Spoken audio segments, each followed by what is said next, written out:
अस्सलाम वालेकुम, मैं हूं रज़ा मेकियान। आप देख रहे हैं IRK न्यूज। आइए जानते हैं आज की कुछ अहम अपडेट सदीक जान साहब से। DGISPR की प्रेस कॉन्फ्रेंस के बाद आज का दिन इसलिए अहम था कि DGISPR की प्रेस कॉन्फ्रेंस के बाद मुस्लिम लीग नून के वुज़रा ने प्रेस कॉन्फ्रेंसेस का एक सिलसिला शुरू किया और उनसे पहले भी दो वुज़रा ने प्रेस कॉन्फ्रेंस की थी, आज़म नज़ीर तारड़ और अता तारड़ ने। और उसके बाद नून लीग वाले जितने भी प्रेस कॉन्फ्रेंसेस कर रहे हैं वो DGISPR के जुमलों की नकल कर रहे हैं, वही जुमले बोल रहे हैं। लेकिन नून लीग वाले जो सियासी तौर पर अहमक हैं, इनको इस बात का अंदाज़ा नहीं है कि जो जुमले वो बोल रहे हैं उन जुमलों की उस दिन इम्पॉर्टेंस इसलिए थी और उसको इसलिए डिस्कस किया गया कि वो फ़ौज के इदारे के तर्जमान की जानिब से था और फ़ौज के इदारे का तर्जमान जो है वो फ़ौज के बतौर इदारे के मौक़िफ़ की अक्कासी करता है, इसलिए वो जुमले डिस्कस हुए।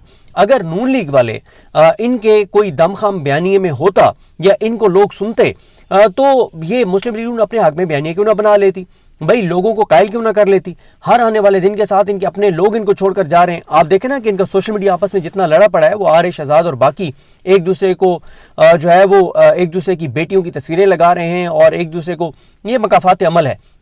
नून लीग वालों ने PTI के लोगों की फेक वीडियोस, फेक तस्वीरें, फेक चीज़ें, उनकी बेटियां, मतलब कुछ नहीं इन्होंने, मतलब कोई इन्होंने शर्म और हया मलूज़े खातिर नहीं रखा। और देखें, मैं PTI के लोगों को भी ये कहता होता हूँ कि जब आपके पास दलील हो, जब आपका केस मजबूत हो, तो फिर आपको गाली देने की ज़रूरत नहीं है, आपको किसी की माँ बहन बेटी को डिस्कस करने की ज़रूरत नहीं है, आपको किसी की फैमिली को डिस्कस करने की ज़रूरत नहीं है जब आपका केस स्ट्रॉन्ग है। अब आप देखें इस वक्त जो प्रेस कॉन्फ्रेंस की सलमान राजा साहब ने, बैरिस्टर गौहर साहब ने, असद कैसर साहब ने, आज पाकिस्तान पूरा कहता है कि यार क्या ज़बरदस्त उन्होंने काम किया। कोई गाली नहीं दी लेकिन बयानिए की जंग जीत गए। सुहेल आफरीदी ने गालम गलोच नहीं किया लेकिन बयानिए की जंग जीत गया। आज लोग कहते हैं कि उसने कमाल कर दिया। तो जब आपका केस स्ट्रॉन्ग हो फिर गाली नहीं दी जाती और आपको इन चीज़ों को अवॉइड करना चाहिए कि आप बिलो द बेल्ट जाएं, गालम गलोच करें। जब आपके आर्गूमेंट स्ट्रॉन्ग हैं, जब आपका केस स्ट्रॉन्ग है, जब आपके पास दलाइल हैं, गाली वो देता है जिसके पास दलील खत्म हो जाती है। तो नून लीग वाले आपस में जो है वो लड़े पड़े हैं। और ये जो नून लीग के वाले हैं जो प्रेस कॉन्फ्रेंसेस कर रहे हैं, इनको क्या किसी ने आज तक नहीं बताया कि जब आप लोगों की शक्लें टीवी पर आती हैं तो अगर कहीं पे टीवी चल भी रहा होता है तो लोग टीवी बंद कर देते हैं, अगर आवाज़ खुली होती है तो लोग म्यूट कर देते हैं। मैं बहुत ट्रैवल करता हूँ, मैं दफ्तरों में जाता हूँ, लोगों को मिलने जाता हूँ, मैं होटलों में जाता हूँ, मैंने नहीं देखा कहीं पे कि टीवी आज के पिछले कुछ 6-8 माह में कि कहीं पे टीवी चल रहा हो और उसकी आवाज़ खुली हो, लोग सुन रहे हो। ख़त्म हो गया है। टीवी के बारे में लोगों को पता चल गया है। ये 20 अरब रुपए की जो अवाम के टैक्स के पैसों से टीवी पे इन्वेस्टमेंट की गई वो बर्बाद हो गई है। लोगों को पता है ये, चाहे वो 30, 40, 50 टीवी चैनल्स को अरबों रुपए के इश्तिहारात देकर, पैसा देकर झूठा इमरान खान के खिलाफ प्रोपेगेंडा करवाया गया, या सोशल मीडिया के 78 प्रोजेक्ट्स चल रहे हैं डायरेक्ट इनडायरेक्ट पैसों से, खुफिया फंड से, उनका कोई फायदा नहीं हो रहा। इमरान खान की मोहब्बत बढ़ती चली जा रही है, इमरान खान की पॉपुलैरिटी बढ़ती चली जा रही है।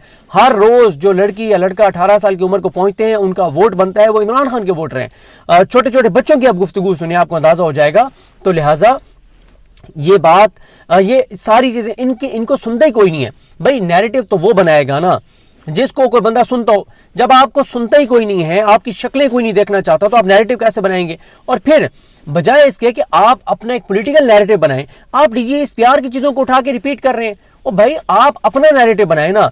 और DGISPR को क्यों आना पड़ा? DGISPR को इसलिए आना पड़ा कि आप नैरेटिव बनाने में नाकाम हो गए हैं। पिछले 3.5 साल से बहुत इदारों ने इंतजार किया कि नून लीग को नैरेटिव बना लेगी। आपको इदारों ने क्या नहीं दिया? नवाज शरीफ हारा हुआ था, मरियम नवाज हारी हुई थी, 17 सीटर पार्टी हैं, आपको इक़्तिदार दे दिया, आपके केसेस माफ करवा दिए। नवाज शरीफ इश्तिहारी थे, फरारी थे, मफरूर थे, भगोड़े थे, पाकिस्तान के इदारों को मतलूब थे, उनके केसेस माफ करवा दिए। काजी फाइज जैसे घटिया, मकरूह, नीच, गलीज, गंदे आदमी को सपोर्ट दी। उसने पाकिस्तान का बेड़ा गर्क किया, पाकिस्तान को उसने तबाह और बर्बाद किया। उसने पाकिस्तान की तारीख के मुतनाज़ तरीन इलेक्शन करवाए, उसने पाकिस्तान की अदलिया को बर्बाद किया। उसके बाद जैसे जाहिया खान को चीफ जस्टिस पाकिस्तान 3रे नंबर से बनवाया, जैसे डोगर को इस्लामाबाद हाई कोर्ट लेकर आए। मतलब क्या नहीं आपको सपोर्ट मिली? उसके बदले में आप सिर्फ इतना आपका था कि आपको बयानिया बना लें, आप वो बयानिया नहीं बना सके। तो ये आप बयानिया नहीं बना सकते, आप इस हकीकत को मान लें। आपको सुनता ही कोई नहीं है। जब आपको सुनता कोई नहीं है, और मैं एक बात 1800 मरतबा कर चुका हूं, आज एक बार फिर कर रहा हूं कि अगर इस्लामी तारीख में कोई आज से 500 साल पहले, 600 साल पहले अगर कोई अल्लाह का वली गुजरा हो और तमाम जो मसालिक हैं उनका سب کا کنسنسس ہو, سب کا اتفاق ہو کہ وہ واقعی اللہ کے ولی تھے, 500 سال پہلے, 600 سال پہلے فلان جو گزرے وہ واقعی اللہ کے ولی تھے. ایک بار شہباز شریف, نواز شریف, مریم نواز, مریم اورنگزیب, عظمہ بخاری اور باقی ان کے جو وفاق میں آتے ہیں, جو پریس کانفرنسز کرتے ہیں, اگر ان میں سے کوئی ایک بندہ بھی ایک بار کہہ دے کہ وہ اللہ کے 500 سال پہلے ایک ولی گزرے ہیں, وہ اللہ کے ولی تھے, یقین کریں اس کی زبان سے لفظ نکلنے کی دیر ہوگی کہ آدھے سے زیادہ پاکستان ڈاؤٹ فل ہو جائے گا کہ وہ اللہ کے ولی تھے یا نہیں تھے. یعنی جن کی ولایت کے اوپر, جن کے نیک ہونے کے اوپر 600 سال سے تمام مسالک کا کنسنسس ہے, تمام مسالک کا کنسنسس ہے کہ وہ اللہ کے ولی تھے, کوئی سوال نہیں اٹھاتا ان کی ذات کے اوپر کہ وہ واقعی اللہ کے ولی تھے یا نہیں تھے, وہ پیر تھے نہیں تھے, وہ بزرگ تھے نہیں تھے. ایک بار نون لیگ والے, یہ جو 8 10 12 لوگ ہیں نا جو ٹی وی پہ آتے ہیں, ایک بار ان کی زبان سے اس کا نام نکلنے کی دیر ہے, آدھے سے زیادہ پاکستان ڈاؤٹ فل ہو جائے گا, دوبارہ چیک کرے گا کہ وہ اللہ کے ولی تھے یا نہیں تھے. یہ ہے ان کی کریڈیبلٹی کی صورتحال. اب آپ دیکھ لیں, انہوں نے بڑی دھمکیاں لگائیں, بڑی وہ فیصل واڈا سارے انہوں نے بڑی دھمکیاں دکھائیں, جو جائے گا تو انہوں نے ایسا ماحول بنا دیا کہ جیسے اڈیالہ کے باہر اگر کوئی آج جائے گا تو اسے گولیوں سے بھون ڈالا جائے گا, اس کی زندگی ختم کر دی جائے گی, پتہ نہیں اس کے ساتھ کیا ہو جائے گا. بہت خوف پھیلایا کہ جتنا حکومت کے اداروں کی جانب سے پریس کانفرنسز ہوں, حکومتی وزیروں کی جانب سے پریس کانفرنسز ہوں, آج کیا لوگ نکلتے ہیں نہیں نکلتے پی ٹی آئی. اور میں آپ کو بتاؤں, میں اب آپ کے ساتھ یہ شیئر کر سکتا ہوں, کل میں اس پہ زیادہ بات اس لیے نہیں کر رہا تھا کیونکہ پھر کچھ لوگ سمجھنے لگ جاتے ہیں کہ پتہ نہیں ہم یہ بات کیوں کر رہے ہیں. میری پی ٹی آئی کے لوگوں سے بات ہوئی, انہوں نے کہا کہ ہم کارکنان کو روک رہے ہیں کہ کارکنان نہ آئیں. کیوں؟ ہم لوگ ایم این ایز ہیں, ایم پی ایز ہیں, ٹکٹ ہولڈرز ہیں, سینیٹرز ہیں, اراکین اسمبلی ہیں, ہم لوگ پکڑے بھی جائیں گے, ہمیں قربانی دینی چاہیے. ہم پہلے کارکنان نے بہت قربانیاں دے لی ہیں, ہمیں آگے جانا چاہیے, وکلا کو آگے جانا چاہیے. کارکنان سے قربانی ہم نے بہت لے لی, اب اور کارکنان کو ہم نے مارنی پڑوانی, ہم نے آگے جانا ہے. کارکنان کو روک دیا, کارکنان نہ آئے.